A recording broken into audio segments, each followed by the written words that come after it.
Hello everyone, welcome back to my channel. So আজকে আবার একটা নতুন ব্লগ নিয়ে চলে এসেছি। তো আজকে আমরা সবাই মিলে যাব হচ্ছে সিনেমা দেখতে, স্ত্রী 2, যেটা কিনা এত এত এত দেখেছি যে সবার এত ভালো লেগেছে, তাই মানে মনে এত ইচ্ছে হয়েছে যে সবাই মিলে এবার যাবই যাব। ব্লগটা ভালো লাগলে অবশ্যই একটা লাইক করে দিও, চ্যানেলে নতুন হলে সাবস্ক্রাইবটা করে দিও, আর আমার ফেসবুক পেজটাকে ফলো করতে ভুলো না। তো আজকে আমি পরেছি একটা ওয়ান পিস, আর তার সাথে এই ব্যাগটা নেওয়ার প্ল্যান করছি। সবার প্রথমে ব্যাগটাকে গুছিয়ে নেব। অবশ্যই ব্যাগটাতে তো আর সেরকম কিছু জিনিস ভরবে না, তাই অল্প জিনিসই নিতে হবে। আমাদের শো ছিল 3:40-এ, আর এদিকে আমি 11টা থেকে ভিডিও বানানো স্টার্ট করেছি, যার ফলে আমার ফোনে আর চার্জই নেই। আর নিচে এসে দেখি পাওয়ার ব্যাংকটাও আমার ঘরে নেই। আর শেষ মুহূর্তে এত তাড়াহুড়ো লেগে গেছিল যে মাকে বললাম তাড়াতাড়ি করে খাইয়ে দাও, আর আমি এদিকে সবকিছু গোছাতে লাগি। মাত্র 50% চার্জ নিয়ে নাকি আমি যাব সিনেমা দেখতে আইফোন নিয়ে, আর তারপর আবার ব্লগিংও করব।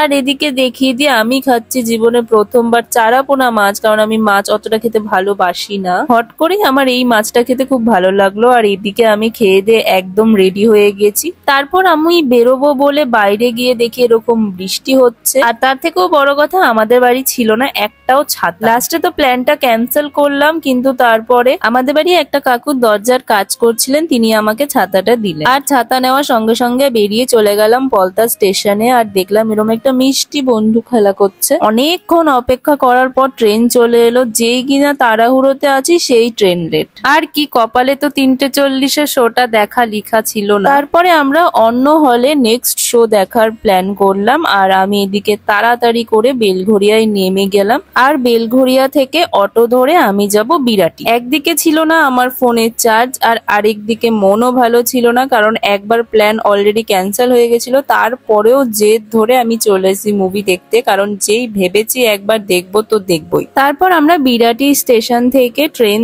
ধরে সব বান্ধবীরা মিলে নেমে পড়লাম হৃদয়পুর স্টেশনে। আমাদের অন্য একটা সিনেমা হলে যাওয়ার কথা ছিল, যেটা হলো বারাসাতের সান সিটি মল। ওখানে ছিল আমাদের 3:40-এর শো, বাট আমার জন্য ওই শোটা মিস হয়ে যায়, কারণ সবাই এখানে বিরাটিতে থাকে, তো ওদের যাওয়ার তো কোনো সমস্যাই নেই, আমারই আসতে দেরি হয়ে যায়। তো তার জন্য আমরা প্ল্যান করলাম সিটি মলে যাওয়ার। সিটি মলে স্ত্রী 2 এর শো ছিল 4:25-এ। আর ফাইনালি ওখানে গিয়ে আমরা টিকিটও কেটে নিলাম। আর এই যে স্ত্রী 2 এর ব্যানারটা, এখানটাতে আমি ফটো তুলবো বলে ওদের আগে আগে বলে দিলাম। আসলে বলতে গেলে আমার সিনেমা হল নিয়ে খুব একটা নলেজ নেই, বাট এই সিনেমা হলটাতে টিকিটের দাম অনেকটাই কম ছিল। আর এখানে একটা সুন্দর ক্যাফে ছিল, টিকিট কাটার সাথে সাথে এই ক্যাফেটাতে যাওয়ার জন্য একটা ডিসকাউন্টও দিয়েছিল। তোমরা কারা কারা এখানে এসেছো বা এর আশেপাশে থাকো আমাকে কিন্তু কমেন্টে জানিও। তারপর আমরা এখানে দাঁড়িয়ে পড়লাম লিফটে উঠবো বলে। সত্যি কথা বলতে আমি খুব একটা সিনেমা হলে যাই না মুভি দেখতে, কারণ আমার ওই টিকিটের খরচা দেখে মনে হয় যে এত ফালতু খরচা করার কোনো মানেই হয় না। তবুও কেন জানি না এই স্ত্রী 2 মুভিটা দেখার খুব ইচ্ছে হচ্ছিল। কলেজ ফ্রেন্ডদের সাথে এসেছি প্রথমবার মুভি দেখতে। যাই হোক, হলটা ভালোই ছিল মোটামুটি, বাট সিট গুলোতে কেমন একটা নোংরা নোংরা দেখতে, বা এমন একটা জানি গন্ধ আসছিল। প্রথমেই আমাদের জাতীয় সঙ্গীত চালানো হলো, আর তারপরে দিতে লাগলো এক গাদা অ্যাড, আর তারপরে ফাইনালি স্টার্ট হলো আমাদের স্ত্রী 2 মুভি।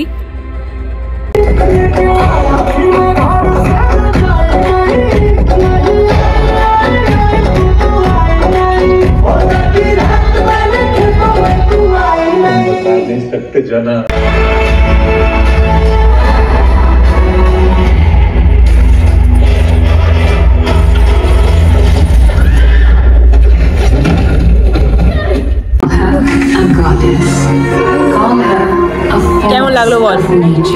ভালোই, প্রথমটা ভালোই ছিল। শ্রদ্ধা কাপুরের এন্ট্রিটা দারুণ ছিল, বাট এখন ইন্টারভাল। তারপরে ইন্টারভাল স্টার্ট হয়ে গেল, আর তারপরে এক গাদা অ্যাড দিতে লাগলো। কেন যে এই এক গাদা অ্যাড গুলো দেয় আমি জানি না। এই অ্যাড গুলো দেখার জন্য কি আমরা সিনেমা হলে আসি? এর থেকে তো নেটফ্লিক্স ভরে নিলে একদম অ্যাড ছাড়া মুভি দেখা যায়। এদিকে আমি ঘড়িটাকেও খুলে নিয়েছিলাম, কারণ বারবার ঘড়িটাতে লাইট জ্বলে উঠছিল। আর ওখানে গিয়ে ভিডিও করছিলাম বলে একদম এসে বকে টকে দিল, জানি না ভিডিও করলে কি হতো।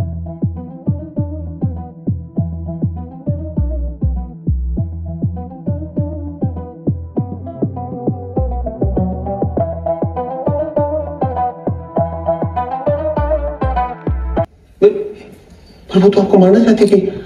वो मुझे इस रूप में नहीं पहचानती।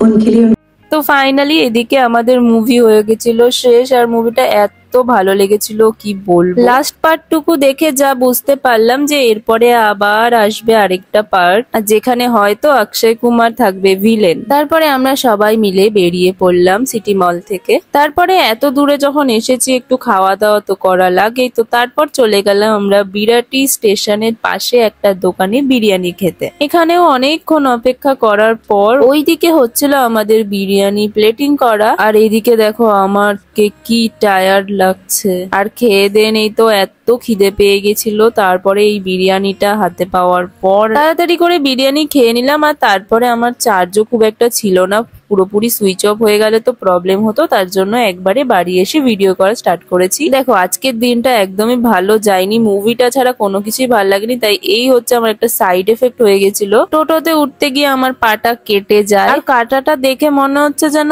একদম কিছুই হয়নি, শুধু ছুলে গেছে, কিন্তু আসলে অনেকটাই কেটে গেছিল। আর সেটা আমি নেক্সট ডে তে বুঝতে পেরেছি। তারপরে একটু ফ্রেশ হয়ে কাটাটাতে ওষুধ লাগিয়ে নিলাম। আর সিনেমা হলে সেই এক গাদা আওয়াজ আর এক গাদা এসির হাওয়াতে আমার এত মাথা যন্ত্রণা করছিল, তো এবার ঘুমিয়ে পড়বো। তো চলো টাটা।